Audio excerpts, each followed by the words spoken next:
सभी को मेरा नमस्कार।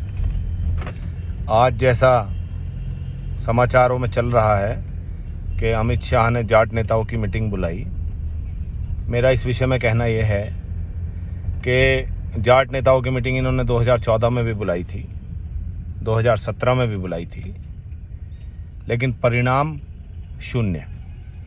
2015 में मीटिंगों के दौर के बाद आखिरी मीटिंग में प्रधानमंत्री नरेंद्र मोदी जी ने जाट समाज के साथ ये वादा किया था कि जो आरक्षण ख़त्म किया है वो जाट आरक्षण पुनः कमेटी गठित करके लागू किया जाएगा 1 वर्ष के अंतराल के दौरान। लेकिन अफसोस कि कमेटी के गठन की तो दूर की बात है, उस पर चर्चा तक नहीं की। 2016 में हरियाणा में जाट आरक्षण आंदोलन के दौरान क्योंकि प्रधानमंत्री ने वादा किया था तो समाज में ये था कि भाई वादा प्रधानमंत्री ने किया है तो निश्चित ही हमारे पक्ष में बयान आएंगे, लेकिन हमारे पक्ष में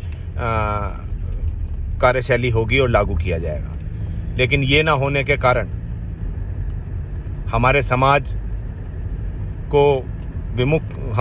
से विमुख हुए और हरियाणा में जो जाट आरक्षण आंदोलन था ये उसका परिणाम था। और आंदोलन के दौरान जो दमन और शोषण हमारे समाज का किया गया, जो सीधी गोलियां हमारे युवाओं पे, बच्चों पे चलाई गई और जो हमारे लोगों पे मुकदमे कायम हुए, वो समाज अभी भूला नहीं है। 2019 के चुनाव के बाद इनके वरिष्ठ प्रवक्ता सुधांशु त्रिवेदी जी कहते हैं कि चौधरीयों की चौधराहट खत्म होगी। अरे चौधरीयों की चौधराहट थी, है और रहेगी। चौधरीयों की चौधर सम्मान की चौधर है, ये वोट से ख़त्म नहीं हो सकती।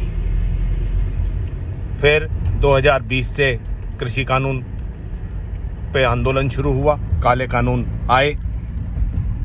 1 वर्ष तक कानून के खिलाफ आंदोलन चलता रहा। 13 महीने बाद वो समझौते के तहत ख़त्म हुआ और उस ख़त्म होने में जो बातें तय हुई थी उन पे आज तक कोई आगे कार्रवाई नहीं की गई, एक कदम भी नहीं बढ़ाया गया। किसान और जाट भूला नहीं है।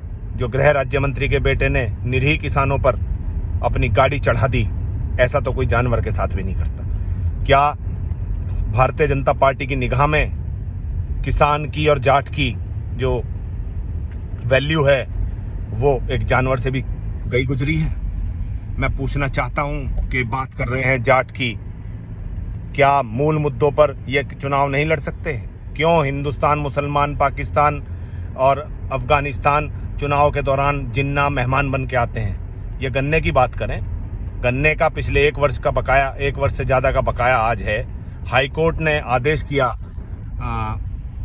भुगतान के लिए, कंटेम्प्ट किया उत्तर प्रदेश सरकार के केन कमिश्नर के खिलाफ, लेकिन ये लोग सर्वोच्च न्यायालय चले गए।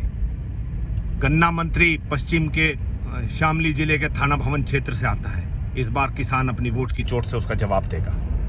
और जो लोग आज जाटों के नाम पर प्रतिनिधित्व करके भारतीय जनता पार्टी के कार्यकर्ता और पदाधिकारी अमित शाह गृह मंत्री भारत से मिलने पहुंचे हैं, वो लोग ये समझ लें कि जाट का प्रतिनिधित्व समाज के खाप चौधरी करते हैं। क्या उन्होंने प्रामाणिकता ली किसी से?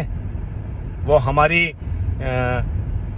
इच्छा के विपरीत जिस सरकार ने दमन और शोषण के अलावा हमें कुछ नहीं दिया, कैसे बात करने चले गए? किन मुद्दों पे बात करेंगे? क्या सरकार में रहते हुए वो कभी विमुख हुए? कभी सरकार में रहते हुए दमन शोषण के खिलाफ बोले? क्या किसान आंदोलन में मरते हुए किसानों के और गृह राज्य मंत्री के खिलाफ बोले? या जब गोलियां चल रही थी हरियाणा में हमारे युवाओं और बच्चों के पर, क्या जब कोई जाट नेता इन 26 सांसदों में या विधायकों में कोई खड़ा होकर सरकार के खिलाफ बोला कि ये क्या हो रहा है? इन्हें सोचना पड़ेगा। अब केवल अपने आप को स्थापित करने के लिए जाट का इस्तेमाल नहीं किया जाएगा। जो कायदे में सही तरीके से समाज के उत्थान की और किसान के उत्थान की बात करेगा, वही देश पे राज करेगा। धन्यवाद।